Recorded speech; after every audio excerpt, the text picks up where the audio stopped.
अध्याय 4, सामने का दरवाज़ा। अनुवादक एंडलेस फैंटेसी अनुवाद संपादक एंडलेस फैंटेसी अनुवाद। युंग सियाओ के चेहरे पर हत्या का भाव उभर आया और उसकी कोमल आवाज़ जिया रोन के कानों में गूंजी। तुम मेरे खिलाफ कोई दुश्मनी मत रखो।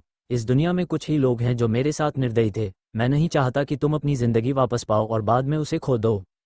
वैसे आपका दाहिना हाथ शायद सिर्फ 3 दिन और टिकेगा। अगर आपको 3 दिन में वो चीज़ें नहीं मिली जो मुझे चाहिए तो ये पूरी तरह से खत्म हो जाएगा। जब तक आप अपने लिए 9वें दर्जे का कीमिया सॉवरेन नहीं ढूंढ लेते तब तक आप अपने जीवन में फिर कभी शिल्पकला नहीं बना पाएंगे। युंग सियाओ की आवाज़ धीमी थी, लेकिन इसने जिया रोन को भयभीत कर दिया, जिससे वह हिंसक रूप से कांप उठा। उसने हिम्मत जुटाई और लगभग उन्मादी होकर पूछा, 3 दिन? मैंने इनमें से ज़्यादातर सामग्रियों के बारे में सुना भी नहीं है, और मुझे कैसे पता कि तुम मुझसे झूठ नहीं बोल रहे हो? एक हल्की मुस्कान के साथ युंग सियाओ ने कहा, आप एक चतुर व्यक्ति हैं और मुझे यकीन है कि आप कोई रास्ता निकाल लेंगे। व्हाइट क्रिसेंट बांस और ग्रे वर्ल्ड जिनसेंग की पत्तियों से एक औषधि तैयार करें और इसे हर सुबह, दोपहर और शाम को पिएं। यह आपके 3 एक्यूपॉइंट्स के दर्द को कम कर सकता है और आपके दाहिने हाथ को 2 और दिनों तक जीने की अनुमति भी दे सकता है, लेकिन केवल 2 दिन। यदि आप 5 दिनों में भी पर्याप्त सामग्री नहीं जुटा पाते हैं तो आपको मेरे पास आने की ज़रूरत नहीं है। शुभकामनाएं। जिया रोंग ने अपने मन में 2 जड़ी बूटियों के बारे में सोचा, और जब उसने ऊपर देखा तो उसने पाया कि युंग सियाओ गायब हो गई थी। उसका चेहरा तुरंत काला पड़ गया और उसे बिल्कुल भी दर्द महसूस नहीं हुआ, भले ही उसकी बाईं उंगलियां उसके शरीर में चुभ गई हों। वो एक साधारण लड़का है, न तो कोई योद्धा है और न ही कोई कीमियागर। फिर भी मुझे उसके सामने इतना डर क्यों लग रहा है? जिया रोंग को तुरंत शर्मिंदगी और गुस्सा आया और उसने अंदर ही अंदर गुर्राहट की। मैं तुम्हें कुछ और दिनों तक जंगली रहने दूंगा। जब मुझे इसका हल मिल जाएगा तो मैं तुम्हें ज़रूर टुकड़े टुकड़े कर दूंगा। जियलान अकादमी, ली युनशाओ। वो शर्म और नाराज़गी से भरा हुआ उस कागज़ के टुकड़े की ओर बढ़ा। दूसरों की हैरानी भरी निगाहों के बीच उसने लाल चेहरे के साथ उसे उठाया, फिर उसे कहीं से लाए कपड़े में लपेटा और अपने बैग में रख लिया। आसपास की भीड़ ने अपना सिर नीचे कर लिया, क्योंकि उन्हें उसके शरीर से निकलता गुस्सा और जानलेवा इरादा महसूस हो रहा था। कुछ लोग इतने डर गए कि वे इधर उधर बिखर गए और फिर से उसकी तरफ देखने की हिम्मत नहीं जुटा पाए। अल्केमिस्ट टॉवर की 3वीं मंजिल पर एक शानदार कार्यालय के अंदर। यहाँ 10 किलो स्पिरिट क्रेन की जड़ें और व्हाइट फीनिक्स ड्रैगन लोथ्स हैं, जिन्हें प्रधानमंत्री लैन होंग ने मांगा था। वे बहुत कीमती हैं। उन्हें तुरंत प्रधानमंत्री की संपत्ति पर ले जाएं और उन्हें व्यक्तिगत रूप से सौंप दें, लियांग वेन्यू ने सावधानी से लू याओ से कहा। स्पिरिट क्रेन की जड़ें, व्हाइट फीनिक्स ड्रैगन लोथ्स। लू याओ एक पल के लिए स्तब्ध रह गया और बुदबुदाया, तो ये 2 चीज़ें मौजूद हैं? क्या बात है, तुम क्या बड़बड़ा रहे हो? लियांग वेन्यू ने भौहें सिकोड़ते हुए पूछा। लू याओ जल्दी से अपने होश में आई। मैं आपसे क्षमा चाहती हूँ, लॉर्ड लियांग। मैं विचलित हो गई थी। अभी अभी एक किशोर ने मुझे सामग्रियों की एक सूची दी और मुझे उन्हें उसके लिए खोजने के लिए कहा, लेकिन मुझे उनमें से कोई भी चीज़ नहीं पता थी। मुझे लगा कि वह मेरे साथ खिलवाड़ कर रहा है। उनमें स्पिरिट क्रेन की जड़ें और व्हाइट फीनिक्स ड्रैगन लोथ शामिल थे। एक किशोरी। लियांग वेन्यू कुछ देर के लिए सोच में डूब गया। ये दोनों जड़ी बूटियां योद्धाओं की ताकत बढ़ाने के लिए इस्तेमाल की जाती हैं। अब सूची कहाँ है? लू याओ ने सावधानीपूर्वक उत्तर दिया, मैंने इसे लॉर्ड जिया रोंग को दे दिया था जब उन्होंने मुझे यहाँ आने के लिए कहा था, और उन्होंने इसे किशोर को वापस कर दिया था। ओह, लियांग वेन्यू थोड़ा निराश हुआ। क्या तुम्हें याद है कि सूची में और क्या था? लू याओ ने याद करने की पूरी कोशिश की। स्याही पंख भूत फूल, नीचे का फल, वैक्यूम अमृत, शिव फूल, परी कली।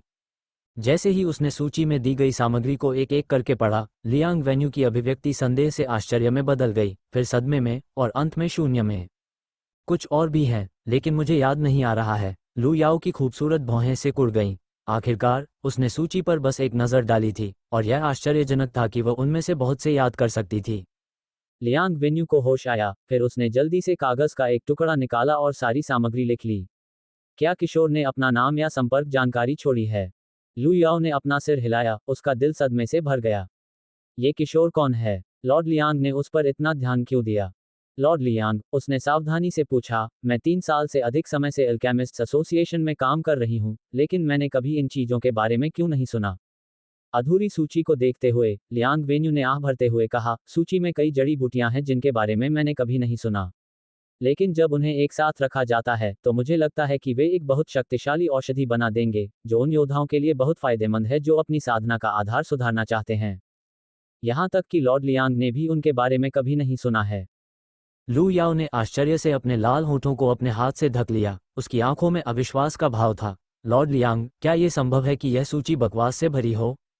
लियांग वेन्यू ने अपना सिर हिलाया और कहा, नहीं, कुछ जड़ी बूटियों का संयोजन इतना रहस्यमय है कि मैं थोड़े समय में उनके बीच के संबंध को समझ नहीं सकता। अगर अगली बार किशोर फिर से आता है तो सुनिश्चित करें कि आप उसे रखने का कोई तरीका खोजें और मुझे जल्द से जल्द बताएं। हाँ, लॉर्ड लियांग। सदमे और बेचैनी के साथ लू याओ ने स्टोरेज बैग लिया और चला गया। अल्पविराम। जिया रोंग के लिए उन सामग्रियों को ढूंढना अपेक्षाकृत कठिन है। मैं उस पर पूरी तरह से भरोसा नहीं कर सकता।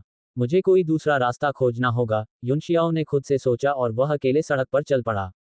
अपने हाथ में रखी हुई भंडारण अंगूठी को देखकर उसने उसमें एक दिव्य अनुभूति भेजी। वह अंगूठी के अंदर तरह तरह की चीजें भरी हुई थीं।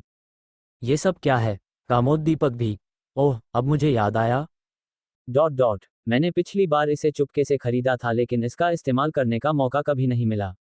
उसने एक छोटी बोतल फेंक दी और एक बड़ी काली तलवार निकाली, उसके वजन से थोड़ा हैरान। यह एकमात्र उपयोगी चीज है, उसने खुद से एक कड़वी मुस्कान के साथ कहा। इसका वजन 32 कैटी और 7 टैल है। मैं इसे मुश्किल से उठा सकता हूँ। मुझे अपनी तलवार की कितनी याद आती है, स्टॉल स्लेयर।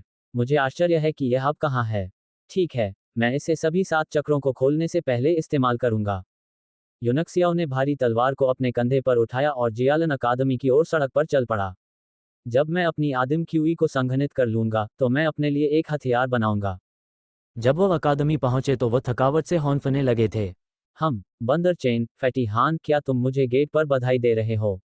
अकादमी के सामने के गेट पर चेन जेन और हान बाई, जो उसके करीब थे, बेचैनी से चक्कर लगा रहे थे। आप कहाँ थे, यंग मास्टर युन? चेन जेन ने युनक्सियाओ को देखते ही चिल्लाया। हमने आपको हर जगह ढूंढा, लेकिन आप नहीं मिले। स्किनी चेन, तुम क्या करने की कोशिश कर रहे हो?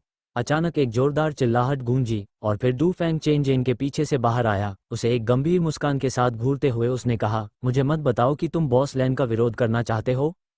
चेन जेन का चेहरा चमक उठा। दांत पीसते हुए उसने कहा, अपने गुरु के नाम पर मुझे डराना बंद करो। मैं सिर्फ शिक्षक लुओ का संदेश दे रहा हूँ। युवा मास्टर युन, अगली कक्षा। चुप रहो। डू फैंग ने जोर से चिल्लाते हुए शब्दों को बीच में ही रोक दिया और खुद को चेन जेन पर फेंक दिया। उसकी 5 उंगलियां चील के पंजे की तरह उसके गले को जकड़ रही थीं। चेन जेन का चेहरा उतर गया और वह जल्दी से पीछे हट गया। डू फैंग पहले से ही एक प्रशिक्षु योद्धा था जिसने 4 चक्र खोले थे, जिसकी ताकत उससे कहीं ज्यादा थी। हमें बहुत दूर मत धकेलो, डू फैंग। हान बाई, जो एक तरफ से देख रहा था, अब और बर्दाश्त नहीं कर सका। उसने आगे बढ़कर डू फैंग के ईगल पंजे पर मुक्का मारा। वे दोनों प्रशिक्षु योद्धा थे जिन्होंने 4 चक्र खोले थे, इसलिए वे ताकत में बराबर थे। नतीजतन, जब उनके हमले टकराते थे तो उनके शरीर हिल जाते थे और एक ही समय में पीछे हट जाते थे। तुम्हारी हिम्मत दोबारा हमला करने की मत करना, फैटी हान। डू फैंग के पास एक आदमी दिखाई दिया। अपनी छाती पर हाथ रखकर उसने गर्व से कहा, मैं लुओ जी, पिछले हफ्ते ही 5 चक्र खोल पाया हूं, और मुझे चिंता थी कि मेरे पास अभ्यास करने के लिए कोई नहीं है।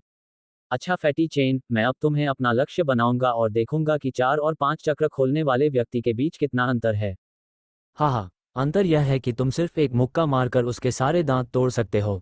डू फैंग हंसा और चेन और हान की ओर इशारा किया। मैं तुम्हें यहां से निकल जाने के लिए 3 मिनट देता हूं। इस समय बहुत सारे छात्र गेट के चारों ओर इकट्ठे हो गए थे। सभी ये देखना चाहते थे कि दृश्य कैसा होगा। वे सभी इशारे कर रहे थे और आपस में चर्चा कर रहे थे। चेन और हान के चेहरे गुस्से से लाल हो गए। अचानक उनके पीछे से किन रुक्सू की ठंडी आवाज आई, मैं देखना चाहता हूं कि तुम हमें यहां से कैसे निकालते हो। वो गुस्से में बोली, मैं युनशाओ से कहने जा रही हूं कि उसे शिक्षक लुओ की अगली कक्षा में अवश्य आना चाहिए। तुम मेरा क्या कर सकते हो? डू फैंग और लुओ जी के चेहरे पर मुस्कान थी क्योंकि वे राजकुमारी को नाराज नहीं कर सकते थे। कुछ लोगों की ओर इशारा करते हुए डू फैंग ने झट से कहा, पतले चेन, मोटे हान और तुम कबाड़ के टुकड़े, इस बार खुद को भाग्यशाली समझो। चलो चलें। उसने हाथ हिलाया और लुओ जी के साथ जाने वाला था। हालांकि लुओ जी डू फैंग से ज्यादा ताकतवर था, लेकिन डू परिवार लुओ परिवार से ज्यादा शक्तिशाली था, इसलिए वो अभी भी लैन फेई के अनुचरों के समूह में निचले स्थान पर था। मुझे लगा कि यह कोई बड़ी बात है। तुमने इसे इतना रहस्यमय क्यों बनाया है? युनक्सियाओ ने अपनी नाक को छुआ। भले ही शिक्षक लुओ ने उसे सजा न दी हो, लेकिन उसने खुद गुरुत्वाकर्षण कक्ष में अभ्यास करने की योजना बनाई थी। क्यों तुम हंगामा मचाने के बाद ऐसे ही चले जाना चाहते हो? डू फैंग रुक गया, उसकी पुतलियां थोड़ी चौड़ी हो गईं। क्या तुम्हें कोई समस्या है? युनशाओ ने भारी तलवार की मूठ पर अपना हाथ रखा और कहा, मुझे कोई समस्या नहीं है, लेकिन मैं बस ये देखना चाहता हूं कि जिस व्यक्ति के 5 चक्र खुले हैं और जिसके एक भी नहीं है, उनके बीच कितना अंतर है। डू फैंग, रुक्सुए और अन्य लोग दंग रह गए, और फिर रुक्सुए ने कहा, युनशाओ, तुम हाँ, दिलचस्प। डू फेंग ने रुक्सू को हंसते हुए टोका। चूंकि तुम मरना चाहती हो, इसलिए मुझे तुम्हारी इच्छा पूरी करने में कोई आपत्ति नहीं है। जैसे ही उसने बोलना समाप्त किया, उसने जमीन पर लात मारी और खुद को बाहर फेंक दिया, हंसते हुए और युनशियाओ के सिर पर एक मुक्का मारा। इस बदमाश को इतना बड़ा बयान देने की हिम्मत कैसे हुई? डू फैंग का दिल घृणा और उपहास से भरा हुआ था, खासकर जब उसने यूनक्सियाओ की प्रतिष्ठित स्थिति के बारे में सोचा। ली परिवार का सबसे बड़ा पोता, जो तियानशुई राज्य की सेना में सबसे मजबूत परिवार था, किसी ऐसे खास व्यक्ति को हराने के विचार ने उसे असामान्य आनंद से भर दिया, और जब उसकी मुट्ठी लक्ष्य पर पड़ने वाली थी, तो वह संभोग के कगार पर था। ध्यान रहे, चेन जेन और बाकी दो चिल्ला उठे। यूनक्सियाओ को बचाने के लिए उनके लिए बहुत देर हो चुकी थी। रुक्सुए इतनी डर गई थी कि उसने अपने हाथों से अपना मुंह ढक लिया और पीला पड़ गई। युंग सियाओ तो एक साधारण आदमी था। वह एक प्रशिक्षु योद्धा के घूंसे का सामना कैसे कर सकता था, जिसने 4 चक्र खोल रखे थे? धमाका! सभी ने एक हल्की सी आवाज सुनी जब डू फैंग का शरीर अचानक यूनक्सियाओ के सामने जम गया। उसकी मुट्ठी बाहर निकल गई थी और यूनक्सियाओ की कनपटी पर दबाव डाल रही थी। हालांकि यूनक्सियाओ का चेहरा हमेशा की तरह शांत था, बिना किसी दर्द के। ऐसा नहीं हो सकता। लुओ जी की पुतलियां सिकुड़ गईं, क्योंकि उसने एक पल में ही जान लिया कि डू फैंग की मुट्ठी युनशियाओ के चेहरे पर नहीं लगी थी, बल्कि आधा सेंटीमीटर दूर थी।